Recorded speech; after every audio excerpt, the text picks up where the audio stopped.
Welcome, I've got something fun for you today. We'll reignite an old nightmare of mine with my first ever reverse of an articulated truck for wages. A few years/decades ago now, through an agency, I've a day's work for a truck leasing company, delivering this 44-ton tractor-trailer to the armed forces, the household cavalry. Some of the eagle-eyed out there will recognise this spot, and nope, no BS, my first ever tractor-trailer reverse is a blindside in the most central of central London, Hyde Park Barracks in Knightsbridge to be exact. Agency work, am I right? It was only a couple of years after starting work as an 18-ton rigid driver that I passed my Class 1 Arctic test. But the small transport company I worked for, driving the rigids, kept me dangling with the constant promise of Arctic work soon. Chill, it'll be soon. In Wolf of Wall Street, what does McConaughey say? It was all fugazi, fulgarsi, all fairy dust. I dangled for years driving rigids after getting my Arctic licence before saying see ya and moving on and finally driving one commercially. So I'm comfortable trucking around London and loads of other European cities in a Class 2. But there's at least a 3-year gap between passing my Class 1, my tractor trailer, and my soon-to-be first ever paid reverse. Thankfully, back in the day, these cars and horse coach things weren't here, so getting parked while I went to say hello was a piece of cake.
I'd tried the old delivery driver one too, and, while the wagon was still on the street, got so close to giving the guards the keys and getting a signature, until a very friendly, but not to be messed with, boy captain turned up and...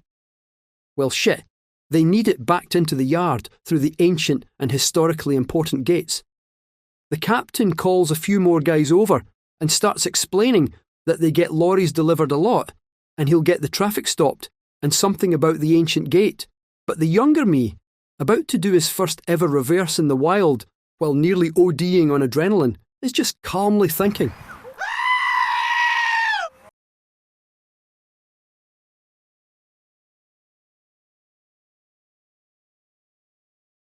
Listen up. Here's the plan. The chaps on the gate will muster some support. Then, in precisely 5 minutes, they'll put blocks on South Carriage Drive to the east and west of this position. When we get the signal, we'll pull a forward S manoeuvre, stopping 2 lengths past the gate and at least a metre inside the enemy-held cycle lane. Understood? They're strong chaps, but they could soon be outnumbered by at least 20 to 1. Holding back the taxis, even the newly equipped electric type, will be a cup of tea. But the Uber Eats Outriders are a different kettle of fish. I expect to see them resort to flanking, hopefully to the cycle lane north, but maybe even the footpath to the south.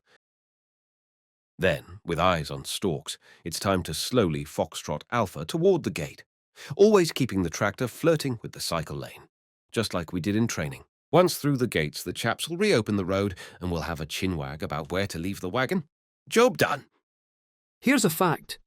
I'm sure no one's shocked that I can't remember exactly how I did it, or even how many hours it took back then. But come on, the fact I got it in at all was a minor friggin' miracle.